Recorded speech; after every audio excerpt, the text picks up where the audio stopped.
All right, ladies and germs.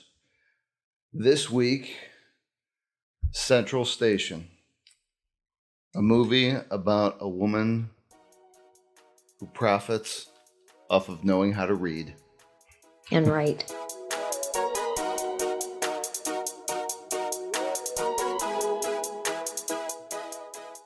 Okay, so I saw Central Station earlier in the week. Louisa saw it, 2 days ago? Later in the week in multiple parts. Okay, so she broke it up.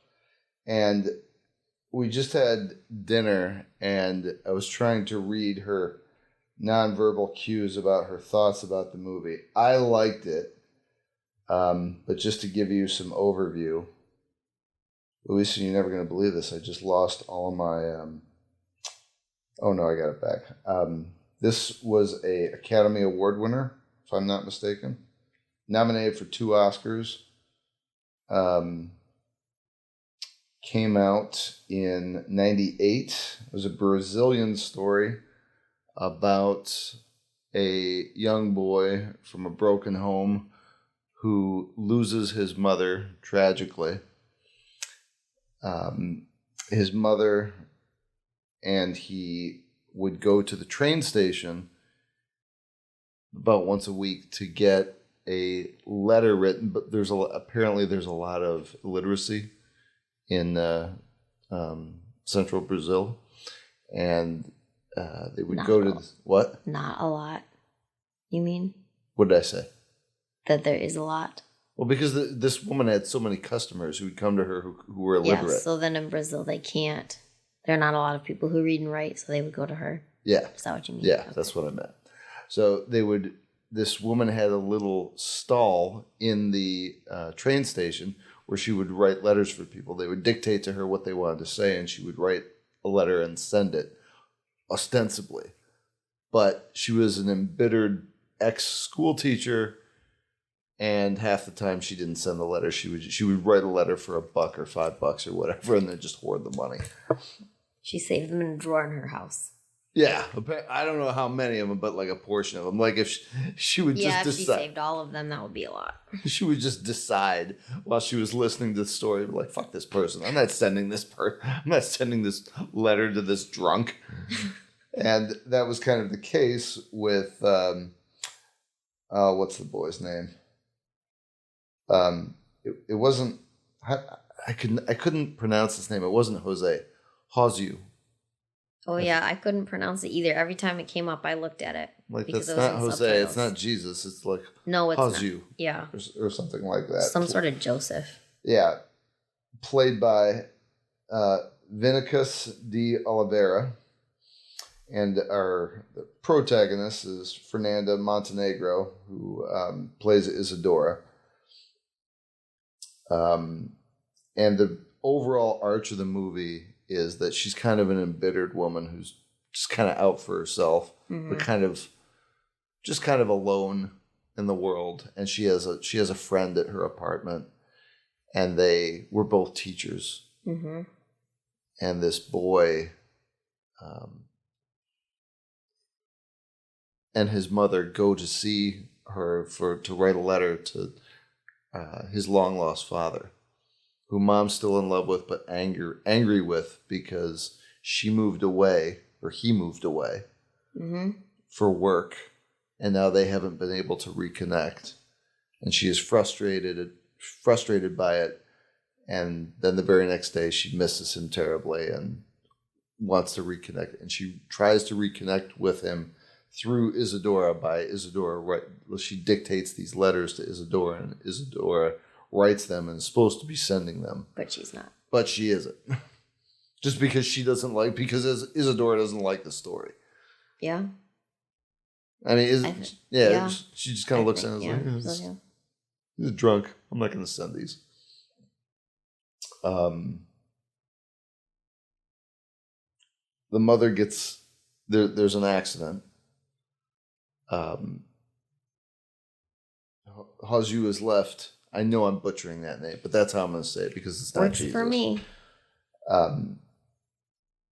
He seeks out Isadora and just kind of how would you say, doesn't really demand. He's just like, you're going to take care of me.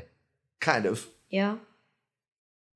Because she's the only person that he knows besides his mom. It's this typical story of, maybe not a typical story, but like they start out, they can't stand each other. Yep. And over the course of the movie, she grows fonder and fonder of him, and they see a role with one another without breaking down the entire movie.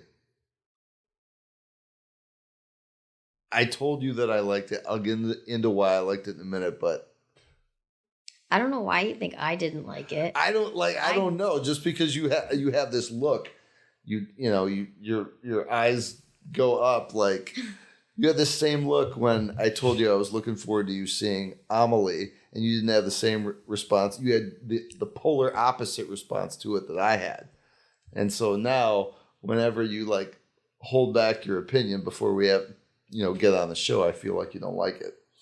I did like it. I think what I think would be a great movie to see in the movie theater.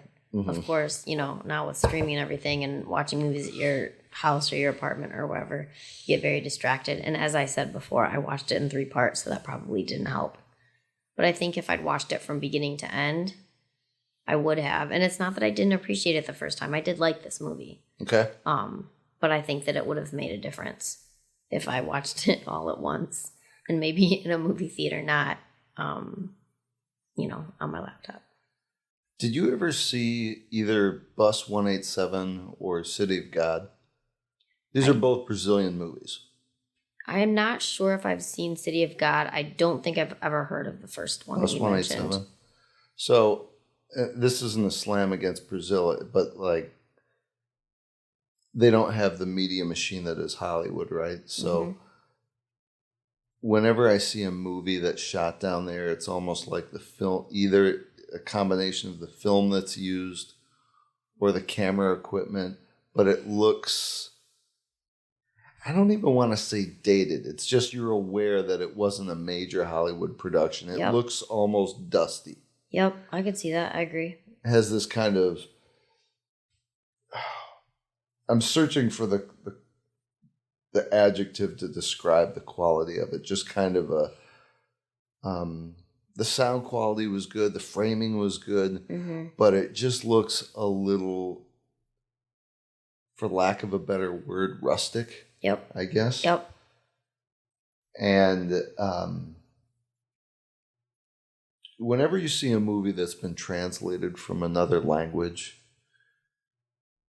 you know that there are components of that language that don't perfectly translate to English. Yeah. So I don't know about you, but like when I'm listening to people talk, you can understand the overarching frame of the conversation, but it's not exactly what they were saying. Yeah, that's very true. That's very true in all foreign language films, I feel like. Because whether or not you know that other language or not, you can, like you said, still tell that that's not exactly what they're saying. Like English just has so many variations of emotions in verbiage. And I've found that some languages, it's not so much the emotion that's categorized, it's the setting. Mm-hmm. That it'll, like a term will apply to a particular setting. Mm-hmm. And this is going to be hard to detail this, but you remember the scene when they were in the van with the truck driver guy, and they form a bond with this guy, and they pull into a restaurant to eat, and it becomes apparent that Isadora, like, for as tough and grumpy as she is, she spends time with a man who's nice to her, and like all these cracks appear. She's like, I haven't been with anyone for a while. I really like you. I just like being around another person. And he's like, holy Jesus Christ, I gotta get out of here. And he's just up and leaves. And that was the most heartbreaking moment of the movie, because it's such like interior of Brazil. It was kind of, I mean, there were trees, but it was kind of desolate. Yeah. Everywhere they were was like that, except for in the city where they lived. Yeah. And when he left, I was just like, she's like that because she's been in a city. She's like, this happens to a lot of people in cities. Mm-hmm. You know, they're surrounded by people, but they can't connect. Mm-hmm. And this woman, she was a teacher, and she's been surrounded by poverty because there's a lot of poverty in the metropolises of Brazil, and she just became embittered. And she meets a person out in the country who's just decent, who's kind of God-fearing, and she just comes out a little too strong because she probably hasn't had any practice with this, and scares this guy off, and you can tell she's like devastated by this. Mm-hmm. And I think that I was really surprised by was the boy. I don't even want to say his name because I feel like every time I say it, I'm saying it wrong. I would just say the little boy. The boy was he becomes this kind of anchor for her. They start to become closer, and they argue a lot. Mm-hmm. But where they're in that town that has the pilgrimage of all the Christians, and they get fed up with one another, and he just takes off, and she like really freaks out. Yeah, she does. She freaks out, and she walks into this house where they're all, what do you call those? Where like not effigies, but people just have like a picture of somebody and they're holding a candle to it. They're paying homage to. Yeah, I don't know. So there's a house just with pictures of people who've been kidnapped or lost, and they're praying for them. And Isadora is walking around, and she just had this boy that she took on the charge of trying to get him. They're on this journey to try and find his father. Mm-hmm. And she's like, I've lost him, and she just collapses. Yeah. She lost him, and she's not sure if he's coming back or where he went. And there's people everywhere. It was almost like being back in the city. Like, that's what it made me think of is like, on some level, she had to think, I'm back at my old life. Mm-hmm. I'm surrounded by all these people and connected to nothing. Mm-hmm.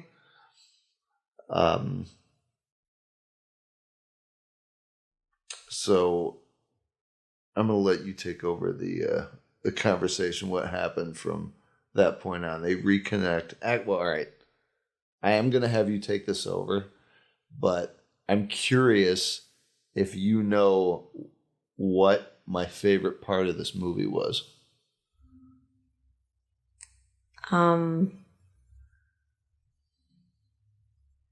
do not know what your favorite part of this movie was. So after he comes back and kind of revives her in the house, and they're without money, they start up her side hustle. Oh. Mm-hmm. And I just love like people doing little jobs. Mm-hmm. And she's like, you have this own little business. It's portable. You can take it anywhere. All these people are all illiterate. Yeah.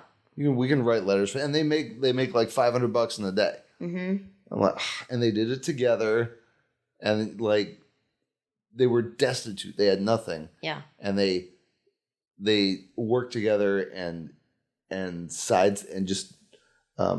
sidecarred their way right out of it. Mm-hmm.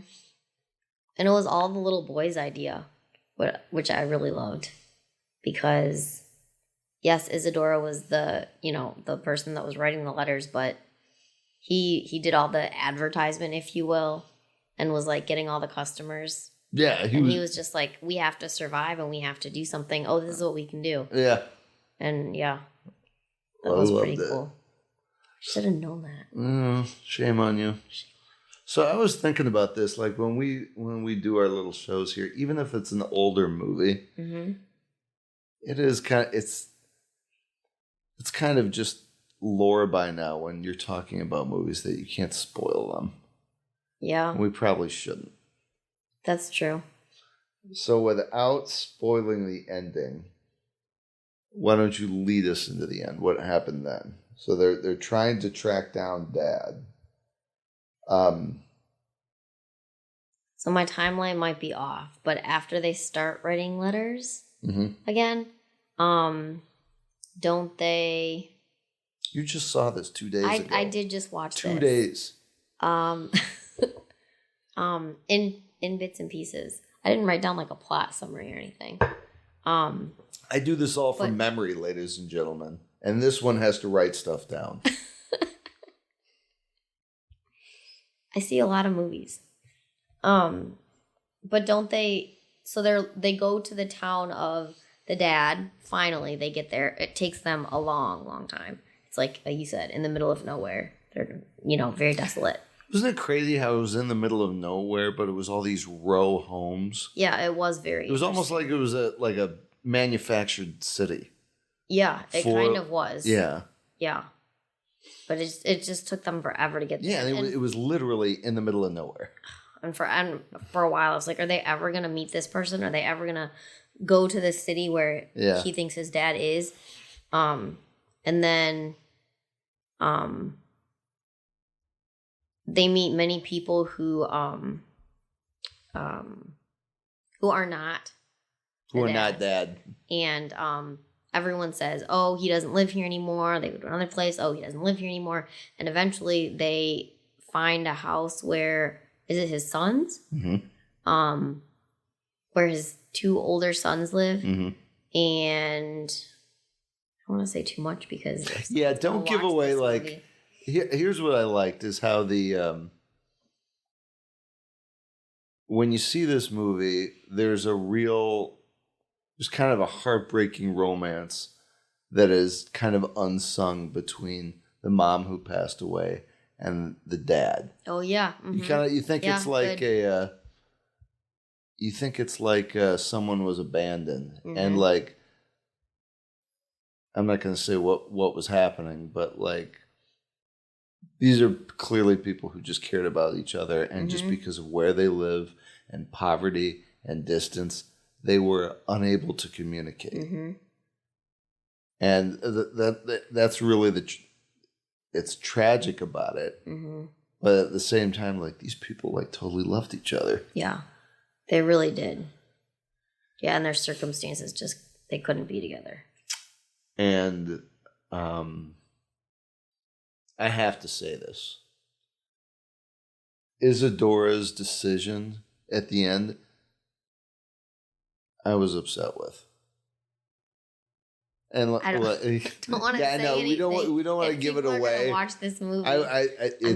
It's absolutely worth watching, but yeah, their relationship was great. Yeah, and I understand why she did what she did. Mm-hmm. It makes sense, but yeah, it took me it's almost like people need to continue on people either decide to make a conscious change in their life, or they return to old patterns. Yeah. And what's really sad about it is when they're confronted, especially in a movie, on screen with what their problem is. Mm-hmm.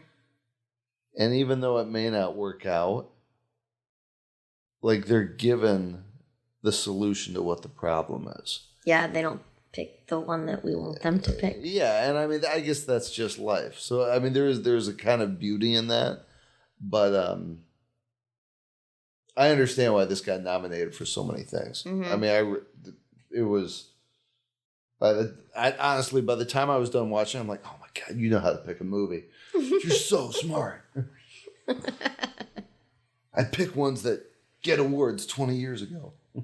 Yeah, I definitely never heard of this movie, but it was, I did enjoy it. It was good. I liked it. So, once again, Central Station, Isadora is played by Fernanda Montenegro, who apparently has a long and storied career throughout Brazil in TV and stage, or a film and stage. And then Marilia Pera was her best friend, Irene, who Miss Pera was a dish. Yeah. Oh my God! What just and these were like women beyond, they were beyond middle age, but just very. That's what I love about Latin folks, especially the women, like vivacious and just full of life. It just in the way, you know what I love? I love watching Latin women communicate. It's just so much electricity. It's great. They're very expressive. Oh, it's the best. And they never tone it down. It's always at the same level. It's always at level, like, 8 on a scale of 1 to 10. It's at least an 8. And you know that things are happening. Yes. I was thrilled with this. I didn't even it's been a long time since I've watched a movie where I didn't pause halfway through to either get a snack or use the restroom. You just watched the whole thing? All the way, yeah. And I haven't done that in, God, years. I don't know. So, 4 stars for me, but you got to be, if you're going to see it, it's not, I wouldn't call it cerebral, but there's a little bit of a melancholy element to it, wouldn't you say? Yeah. And it's a little bit slow. Yeah, it's not a fast pace. It's not super fast. I mean, it's not slow in a bad way. It's just slow, like, be prepared. Yeah. But stick with it and watch the whole thing, because you can't just, like, don't give it 5 minutes and then say no. But, like, watch the whole thing. At least halfway. But then you'll be in it, so you'll have to finish it. It was good. I liked it. All right. I like the fact that she was previously a teacher, and I like the boy. I just love that like, well, the funny thing about them starting her little business out in the middle of nowhere is that she needed him to kind of, she had this, like, she'd been doing it. Mm-hmm. It was her job. Mm-hmm. And she needed this other person to be like, hey, come on. You're like get a pencil. That's all you need for us to make some money. Mm-hmm. So, yeah, absolutely. If you get a chance, you can watch it for free on YouTube. Yeah. All right, time for a recipe. Back in a minute. All right, section 2 is dinner and a movie.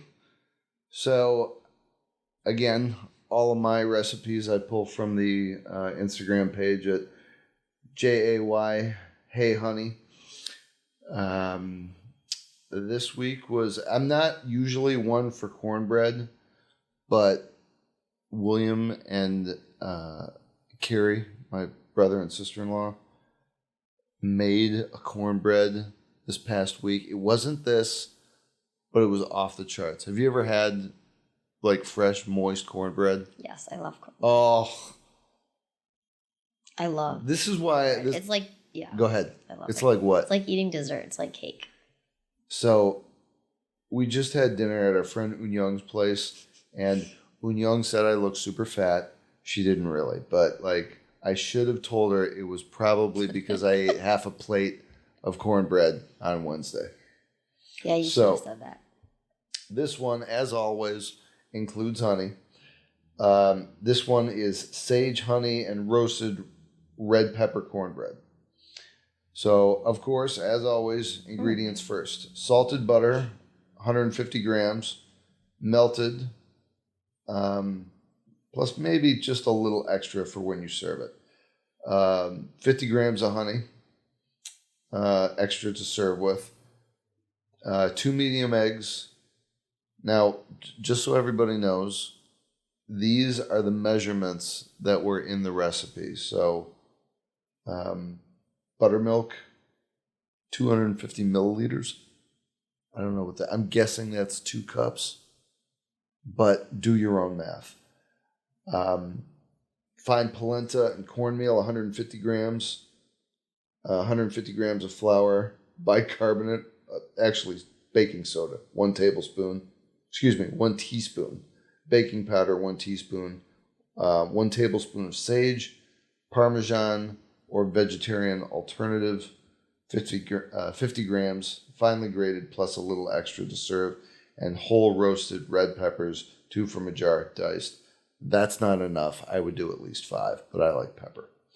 All right, here's the method. Not too complicated, only about 9 steps. You're going to preheat to 200. Oh, excuse me. That's Celsius. So what is that, like 4 and change? Butter your skillet or a square cake tin. Whisk melted butter, honey, and eggs and buttermilk.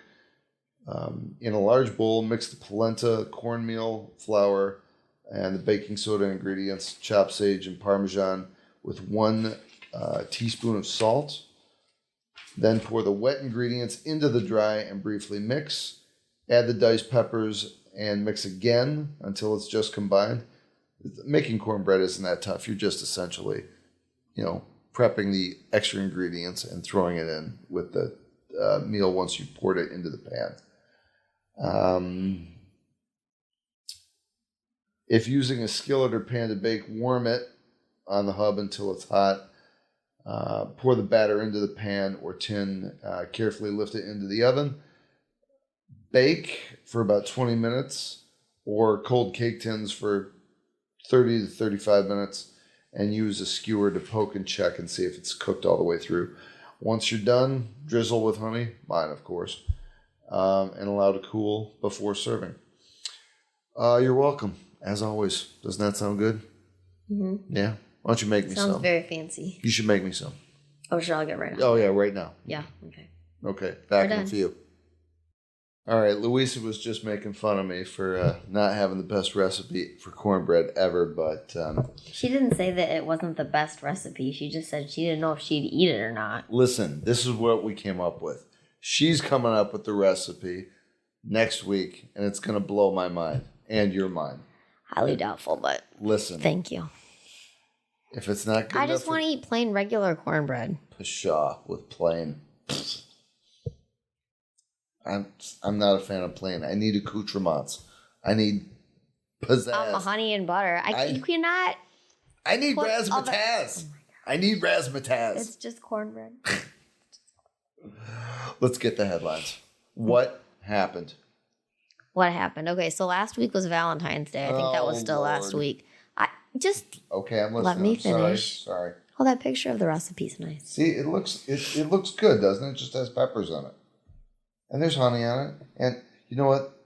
That's cheese. Which I think both of us can agree you would never put on cornbread. Oh, thank goodness, yes. Yeah. So anyway, last week was Valentine's Day. Okay, so last week is Valentine's Day. So I didn't purposely look up these headlines, but they were from last week, and some of them are sort of Valentine related. Okay, or very much so. You know what?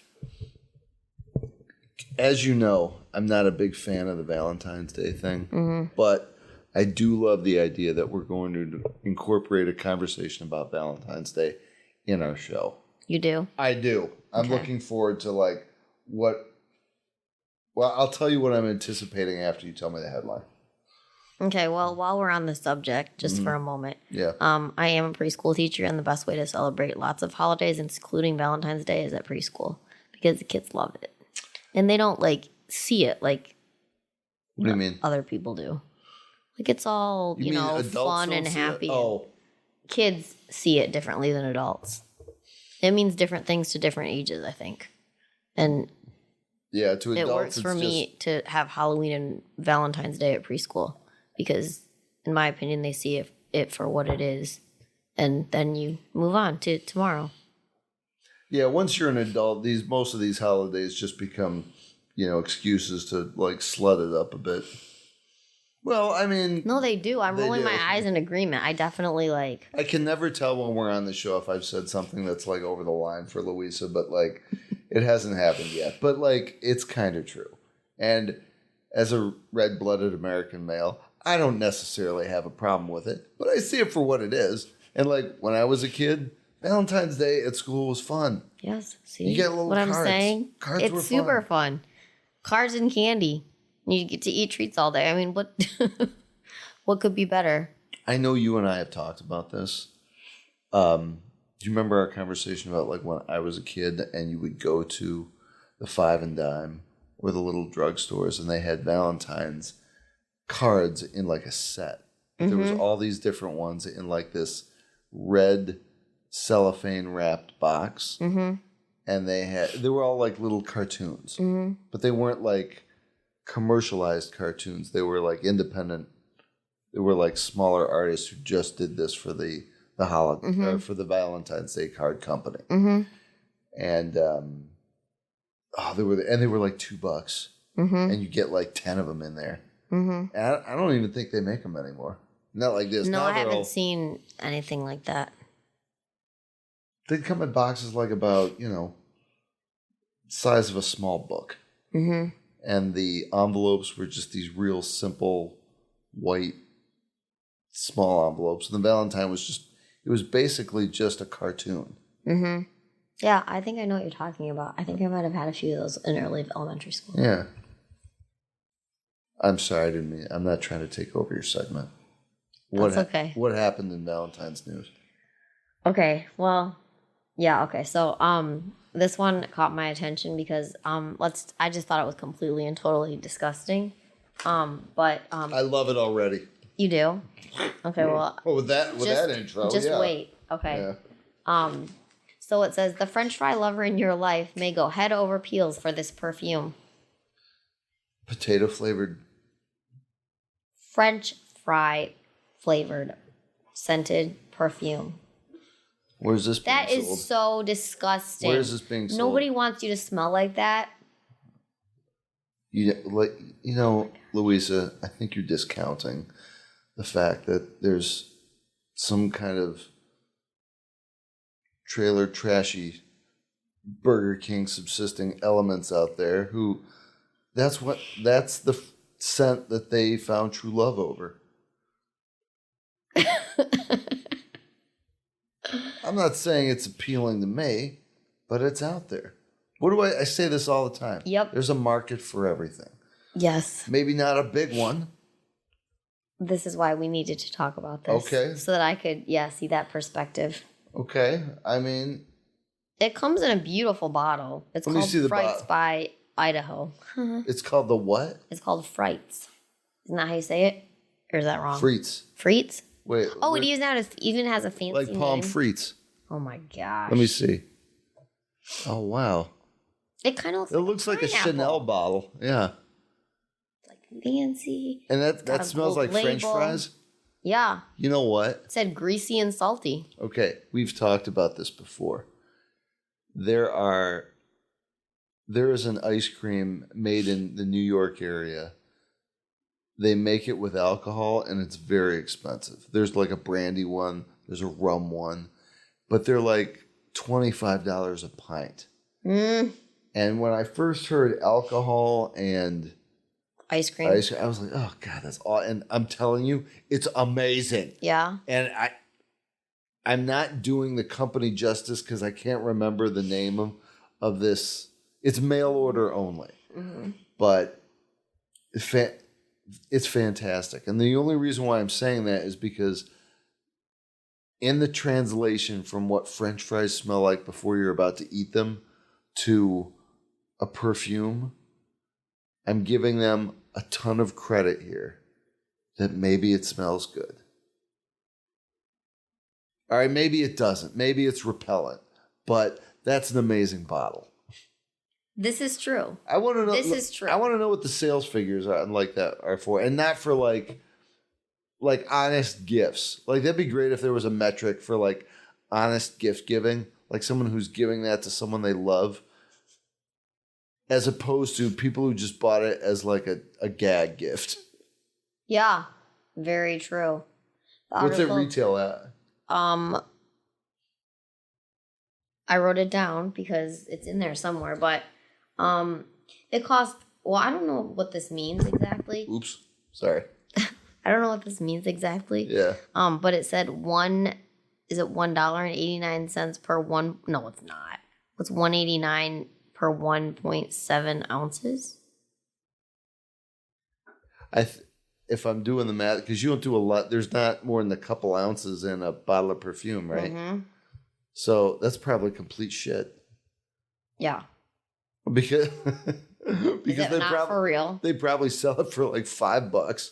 Limited edition fragrance was going for $1.89 per 1.7 ounces. I take back what I said. I'm sure it smells like absolute garbage. It's sold out. Is it what? Really? Yeah. And it said, I mean, when this article was published, a giveaway promising more bottles of tater spray ends on Sunday. Oh, whoops, wrong sentence. But anyway, they were going to try to make some more because it sold out the first time. So they were going to make some more because people wanted it because it was in such high demand. Do you think they make the counter people at the drive-thru put that crap on? I'd be like, I quit. I'm done.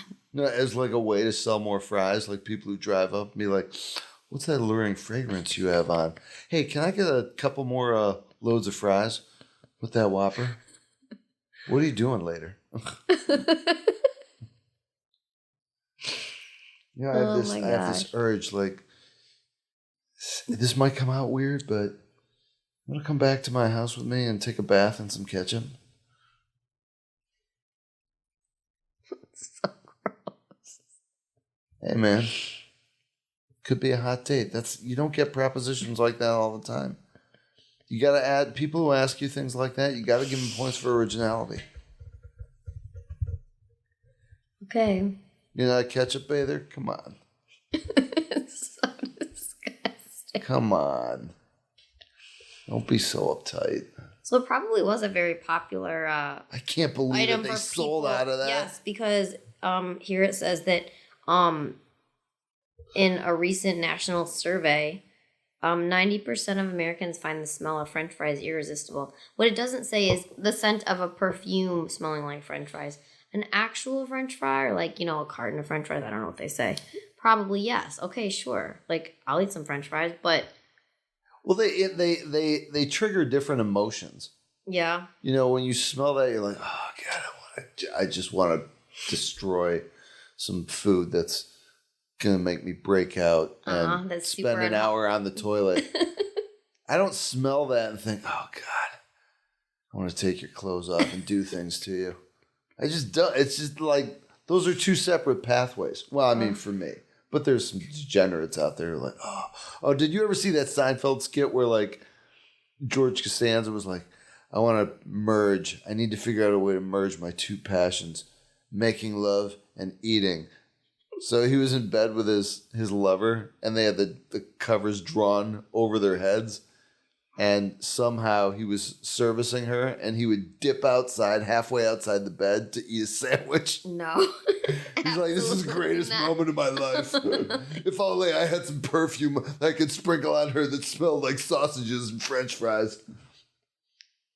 That's what they were missing. That's what they were missing. That's the apex of the ecstasy. And it's a bargain price. I mean, they could have bought some. We're getting some of that. We are not. We can't. It's sold out. Oh. And this was last week, so I'm sure you know. Okay, we gotta wait till next year. What's next? Can you dump the bottle out and put something else in there?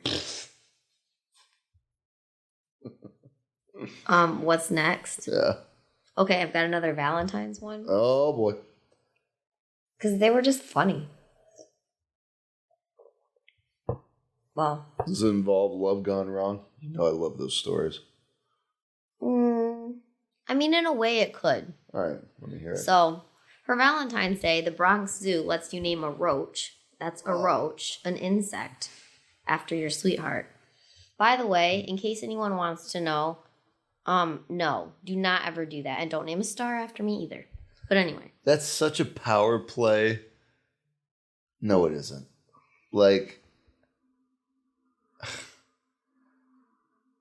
This headline is just dripping with jokes. You're going to name your sweetheart after a bug that rests in filth. It'll cost you $15 to name. And you'll pay for this privilege? That's Madagascar awesome. hissing cockroach after you're someone special. Your special someone. Oh my God. That's the way. See, that is how you get out of a relationship. I mean, on the upside, the money benefits the Wildlife Conservation Society. So, I mean, there's that little detail. Yeah, but see, that's how they legitimize it. Yep, I know. So, like, we're going to do this thing that's totally gross, would barely be considered kitsch. We're going to take the money, we're going to say the money goes to a good cause, but I'll bet out of that $15, like $1.50 of it actually goes to, I'll bet $14 go to the administrative costs. Probably true. Of naming cockroaches. And having some little sign somewhere that says, so-and-so named this cockroach after their so-and-so. Like, what do you think the over-under is on couples that go to the zoo and the guy tries to pass this off as his Valentine's Day gift? How many of those people do you think, like, it ruins their relationship? Like, it ends that day? I was just thinking the same. I think there should be, like, some sort of Vegas pool for breakups that come out of that zoo. I bet you there's just like an on-call bookie. It's like, okay, we got this new promotion. We're gonna wreck some people's lives. Get down here. We're charging $15. 13 of it goes to the spread.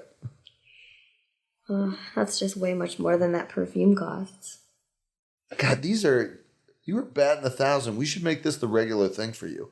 Yeah? Oh man. Well, thank you. Thank you very much.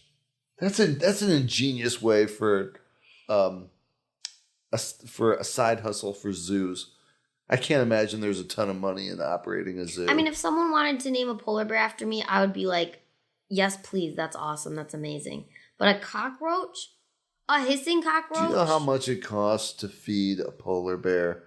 And just to have one person naming it? That if someone was going to pick an animal... That hissing cockroach is going to be eaten by a frog by the end of the day.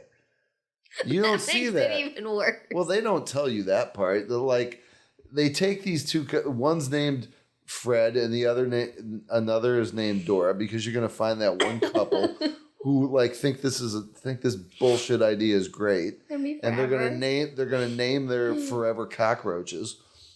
And... you know, they're going to tuck them away somewhere. And the people who name them are going to live in the fantasy that they're going to go off to a little cockroach subdivision and they're going to have like a little house in the back corner of the zoo. They're going to have like a jacuzzi and the male cockroach is going to put on a suit and go and sell pharmaceuticals. And that's all bullshit. They're going to be put in the amphibian's pen and they're going to be eaten before lunch. Which really is the best metaphor for how the people who name these bugs' relationship is going to go down. It's going to be over by lunch. The zoo should have a bookie on taking bets on which relationships end for people who are surprised with this as their Valentine's Day gift offering.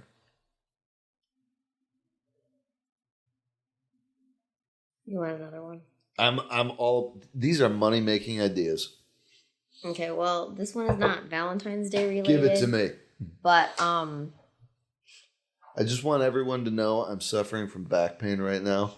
And I came into the receipt of some prescription Korean muscle relaxers. And I cannot wait to take them with alcohol this evening. I'm not going to use alcohol. Relax. But I'm going to sleep the sleep of the dead tonight. My back feels like it's been hit with a mallet. Thank you for sharing. That's what I'm here for. This one is awful. Oh, good. No, not that kind of good. Oh, all right. Well, you An picked Air it. Asia flight was diverted after passengers spotted a snake on their plane. That's a movie. With Yes, Samuel Jackson. it is a movie. What kind of snake? It's I not really awful. know It's frightening, but... Yeah, frightening, awful. Kind of the same. It doesn't say what kind of snake it was. That's kind of a big part of the story, wouldn't you say? Yeah, I mean, there's pictures of it, and people can watch it on their TikTok. I mean, is it like a garter snake, or is it like a... It kind of looks like an Indian cobra? I'd be like, yeah. Kind of looks like no big deal in comparison to like... but some of those snakes, like some of the... Go ahead. Python or something. I think that'd be a little tough like to big... just smuggle onto a plane? I don't think that it was smuggled onto the plane. I think that it got there itself. He had a ticket. He slithered out. And the flight attendant said, sure. Oh, like... oh, my gosh. How big is it? Let me see. I don't know. I don't have a lot of good information. Oh, that thing got into the... Well, look, it says it's in that the it lighting was spotted. compartment. Yeah. Oh, my God. Oh, my gosh. You imagine if you were in the bathroom, just looking up, and you're like, what the fuck? Where's Samuel Jackson? Did you ever see that movie, Snakes on a Plane? No, it looked fun because it was absurd, and I could just never... Oh, my gosh, the thought that they made a movie like that gave me, like... Well, that's the thing with some of the most poisonous animals out there. Like the big ones, not always something to worry about, but the smaller ones back up, like jellyfish or scorpions. Mm-hmm. If you get stung by the little ones, it's over. You might as well put a bullet in your head. But like, maybe not literally, depending. But it wouldn't surprise me if there were some snakes like that also. Oh, it was a long snake, it says. Yeah, way to narrow it down, National Enquirer. Where'd you get this from? This is from NPR. And they don't have the details about What in the hell? Oh my gosh, I cannot watch a video, but I kind of want to. Who's the guy on NPR that does he does those long podcasts? I don't know. The only thing I know about NPR is Terry Gross. That'll do too. What's going on, Terry Gross? Do some research. All you got is a photo here and some editorial about how horrible it'd be to see this in the bathroom when you're unloading. Oh my gosh, can you imagine? You don't tell me if it's poisonous. You don't tell me how it got on there. Who are these crackpots who are running NPR now? I don't know. No wonder that's a non-for-profit station. Ugh. Oh my goodness. Okay, one more? Yeah, sure. What do you got? I found this on people.com today. Well, you know it's reputable. Let's have it. Very good. A Georgia woman was charged for allegedly faking pregnancy to get paid leave. I've done that. You have? No.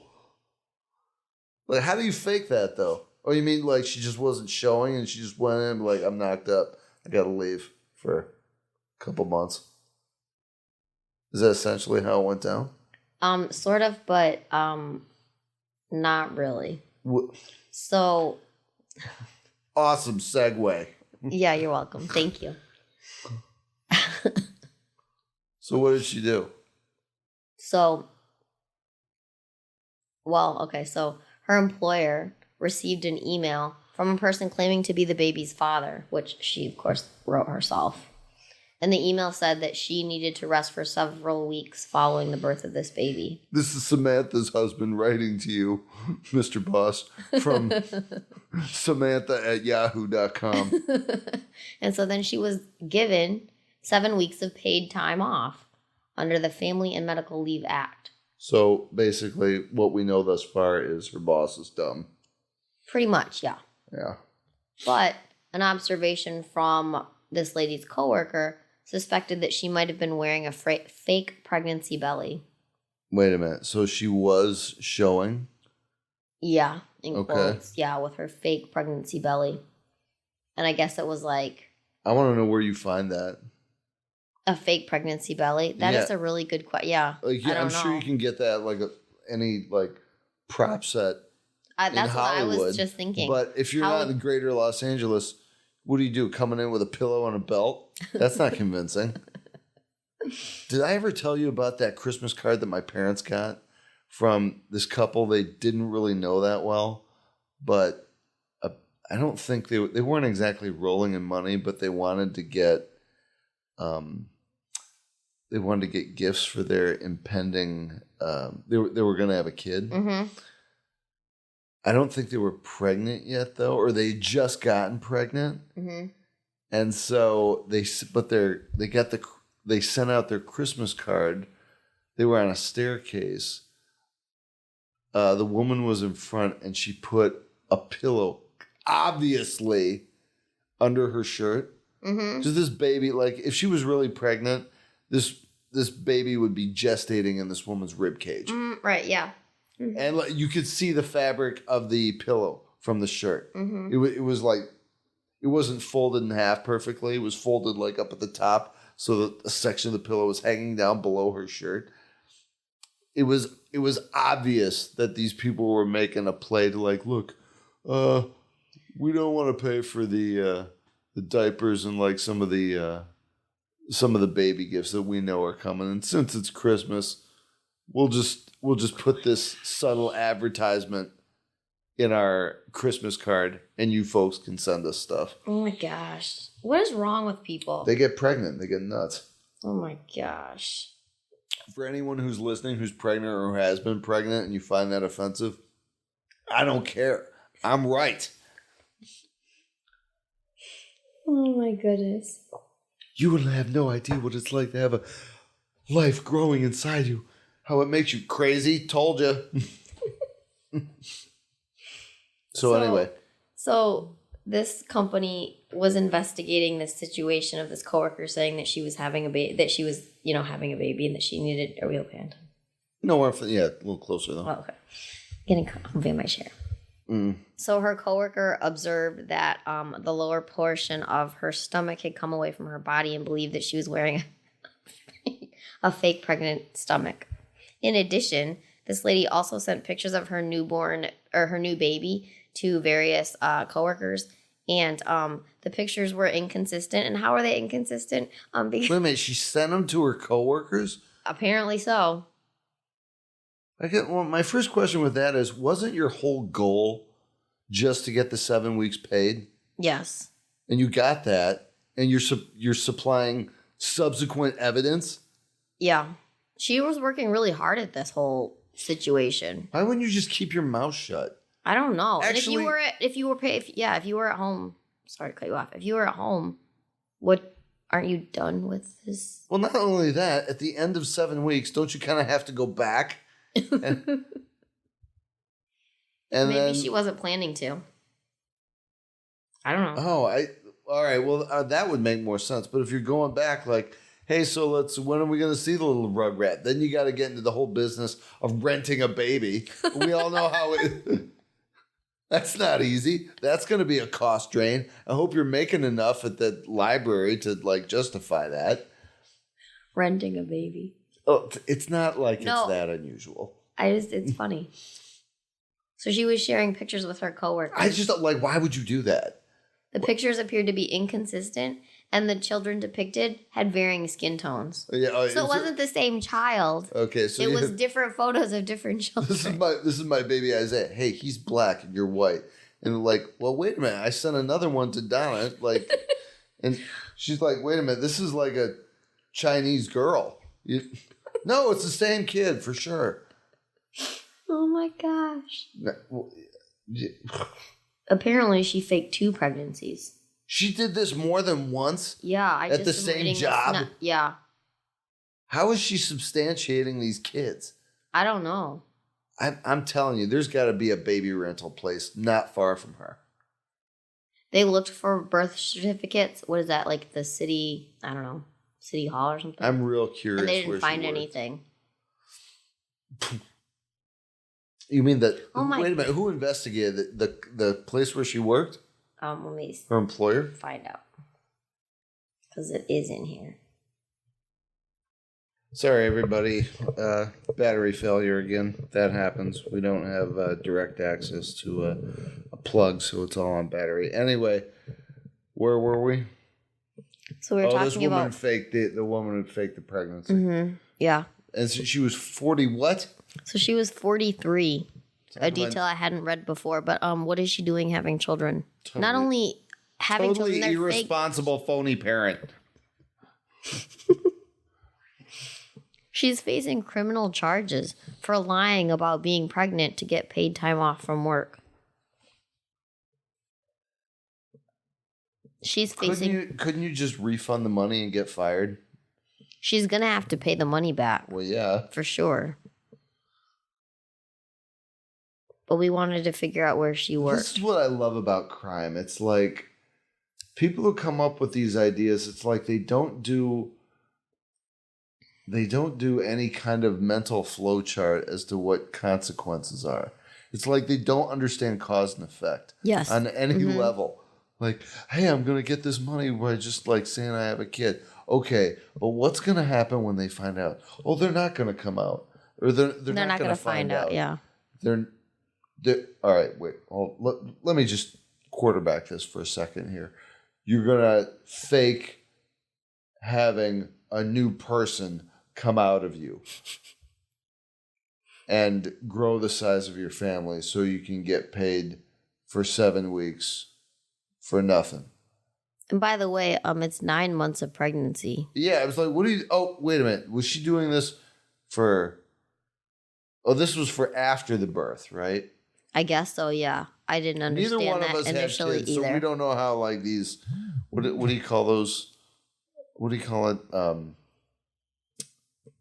You know how, like, when somebody dies, you get bereavement time? Mm-hmm. You get... What is this? Like maternity leave. Like, and guys get... What do guys get? Paternity leave? Mm-hmm. Yeah. Like, we don't have that in this country. Like... No, we do not. Not really, but... You know... Some people might. See, this would make way more sense if this was a dude and he was going for paternity time. Like, yeah, he could fake because he wouldn't have to do anything. Yeah, he wouldn't have to show up, looking pregnant. Nope. You know. People might ask for pictures, but then you could just show a picture. You could go on Fiverr and have that crap made. You could have that swapped in. You can have an orangutan. Oh my gosh, it could look like you. You could. You could swap an orangutan into my arms and just put a bald head on it, miniaturize it, and then bang, you got a miniature mate with more hair. I could tell. You know what? I should move to Germany and do this. But all the physical changes that go along with giving birth, I just, you know what? It just makes me upset that this woman didn't have smarter friends, because you know that she's talking to people about it. You're like, oh, I figured out the perfect way to scam my work. Yeah, that's not going to work. So I'm not sure if this was her job at this time that she was faking this pregnancy, but it says that she previously worked as the director of external affairs for the Georgia Vocational Rehabilitation Agency, which kind of sounds like a big deal to me. Wait a minute. Rehab? Mm-hmm. What do you think? It was drug rehab or like physical rehab? Vocational. Oh, vocational What does rehab. that mean? Like jobs. Yeah, like okay. That's what I thought. Yeah. Get you back work. Get you back working again. Talk about the thick layer of irony icing that's on that cake. To teach you how to be a better fraudster. Oh my gosh. For 7 weeks of paid leave, or just because you didn't feel like working? Well, thank God I don't live in Georgia. I mean, yeah, there's that. All right, I'm done with stupid people and perfume that smells like fast food restaurants. And snakes and roaches. I'm all of that stuff. These were quality picks on your part. Oh, thank you very much. I want to call it a day because I want to eat some of your candy. And that's not a euphemism. Louisa has like a ton of candy because why? Because I am a preschool teacher. Ooh. Shahale snacks. I want to eat some of those. You're going to share those with me. Okay. All right. We'll talk to you next week about the movie. Wait a minute. It's your pick. I'll bet you haven't picked it yet. I have a list. All right. So I guess you're going to have to wait because she hasn't even told me. Toodaloo, everybody. You're not going to say goodbye to people? Oh. You're that kind of person? Am I the only one that says goodbye? That's funny. That's one of my pet peeves. I do not like that when people don't say goodbye. And here you go. The embodiment of your own worst behavior. Yep. That's what just happened. Okay. No, I'll say goodbye. Folks. And, we'll talk to you next time. All right.